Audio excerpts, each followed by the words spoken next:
ছত্তিশগড়ের বুকে এক টুকরো বাংলা। গত 17ই এপ্রিল রায়পুরের মুখ্যমন্ত্রী বিষ্ণুদেব সাইয়ের সরকারি বাসভবনে যথাযোগ্য মর্যাদায় পালিত হলো পয়লা বৈশাখ।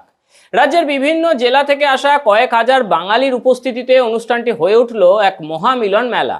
অনুষ্ঠানে উপস্থিত ছিলেন উপমুখ্যমন্ত্রী বিজয় শর্মা, বিজেপির রাজ্য সম্পাদক কিরণ দেব এবং প্রাক্তন বিচারপতি গৌতম ভাদুরী, আইনজীবী কিশোর ভাদুরী, প্রবীর সেন শর্মা ও গোপাল সামন্তর মতো বিশিষ্ট কৃতী বাঙালিরা।